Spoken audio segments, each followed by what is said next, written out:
à la hauteur de l'histoire. Vous êtes l'homme qui a dit non, vous l'avez rappelé tout à l'heure. Qu'est-ce que c'est dire non aujourd'hui à Donald Trump en 2026?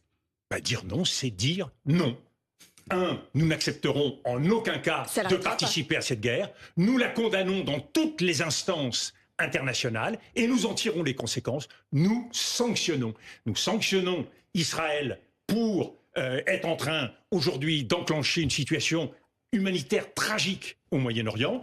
Nous pouvons prendre des mesures. Vous savez, on dit toujours, nous sommes dépendants. Oui, nous sommes dépendants pour les moyens de paiement, nous sommes dépendants pour la guerre numérique, mais les Américains sont très dépendants de nous aussi. Ne sous-estimons pas nos capacités. Mais est-ce que justement, et donc je crois que le simple fait d'avoir un conseil exceptionnel des Européens réunis, avec un discours martial, 10 ans aux États-Unis et 10 ans à Donald Trump. Monsieur le Président des États-Unis, vous faites n'importe quoi. Aujourd'hui, vous nourrissez la guerre dans le monde. Aujourd'hui, vous déstabilisez l'Europe, vous déstabilisez les régions du monde. Et nous ne vous accompagnerons plus dans cette aventure. Et qu'on en tire les conclusions, qu'on arrête d'acheter des F-35, qu'on arrête d'imaginer que les États-Unis seront là pour nous aider en Ukraine. Les Européens ne sont pas sur la position que vous énoncez là. Mais c'est bien pour ça que je dis qu'on a besoin de la France. Je sais tout ça. Mais en 2003, ils n'étaient pas non plus, dans leur immense majorité, les Européens, sur notre ligne. Mais les peuples du monde entier étaient avec nous. Et c'est en ça qu'il faut être capable de renforcer la légitimité de notre parole.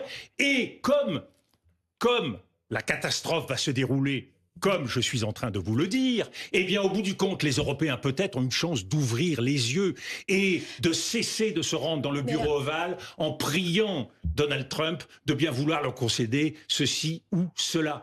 Donc, dire clairement aux États-Unis que leur guerre est illégale, qu'elle est illégitime, qu'elle est inefficace, et qu'elle est dangereuse, rien que ça, dans la bouche de M. Macron, eh bien, excusez-moi, ça ferait du bien aux Français, ça ferait du bien aux Européens, ça ferait du bien à tous les peuples du monde, et en plus, ce serait vrai.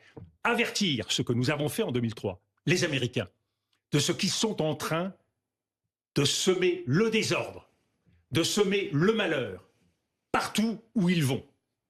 Eh bien, je crois que c'est un avertissement salutaire qu'un ami doit se permettre devant la situation que nous connaissons. Or là, nous en disons le moins possible, nous agissons le moins possible, nous nous promenons et nous refusons de prendre nos responsabilités.